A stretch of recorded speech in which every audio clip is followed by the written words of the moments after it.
بسم اللہ الرحمن الرحیم۔ شروع اللہ کے نام سے جو بڑا مہربان نہایت رحم والا ہے۔ السلام علیکم محترم سامعین کرام، میں امید کرتا ہوں کہ آپ تمام دوست احباب اللہ کے کرم سے خیریت سے ہوں گے۔ دوستو، ہماری ایک بہن عشرت خانم نے ممبئی سے کمنٹ کیا ہے کہ ہمارے گھر میں ہر وقت کوئی نہ کوئی بیمار رہتا ہے۔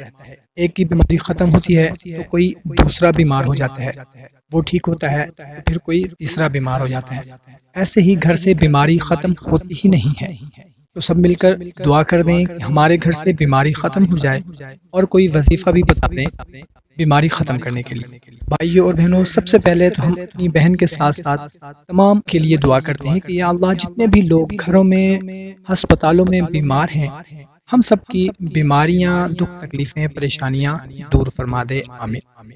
تو بھائیوں اور بہنوں، آج میں آپ لوگوں کو ایک ایسا مختصر سا عمل بتانے لگا ہوں، اگر یہ عمل ہم کر لیں تو انشاءاللہ تعالی گھر سے بیماریاں اور تمام وبائی امراض ختم ہو جائیں گے۔ جس شہر میں بھی کسی بھی قسم کا وبائی مرض ہو، ڈینگی ہو یا ہیضہ یا وغیرہ کوئی بھی بیماری پھیلی ہوئی ہو، یا پھر گھر میں اکثر کوئی نہ کوئی بیمار رہتا ہو، گھر سے بیماریاں ختم ہی نہ ہوتی ہوں، اور اگر کوئی شخص یہ چاہے کہ میرا گھر ہر قسم کی بیماریوں سے، ہر قسم کی وبا سے محفوظ رہے، تو اس کو چاہیے کہ سورہ مریم کی آیت نمبر 71 سے لے کر 73 تک 3 مرتبہ کسی صاف کاغذ پر لکھ کر مکان کے دروازے پر لگا دیں۔ انشاءاللہ تعالی گھر ہر قسم کی وبائی اور دوسری بیماریوں سے محفوظ رہے گا۔ ان آیات کو لکھ کر اپنے پرس میں بھی رکھ سکتے ہیں۔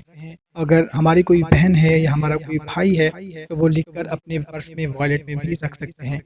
تو انشاءاللہ تعالی اس عمل کے کرنے سے کوئی بھی وبائی مرض ہو یا کوئی بھی دوسری بیماری ہو، انشاءاللہ تعالی آپ کے قریب نہیں آئے گی۔ بہت ہی مختصر سا عمل ہے، کوشش کریں کہ اس کو زیادہ سے زیادہ اپنے دوستوں اور رشتہ داروں کے ساتھ لازمی شیئر کریں تاکہ آپ کے ساتھ دوسروں کو بھی فائدہ ہو سکے۔ تو ہمیں دیں اجازت، ایک نئی ویڈیو میں دوبارہ ملاقات ہوگی۔ اپنا خیال رکھیے گا، اللہ حافظ۔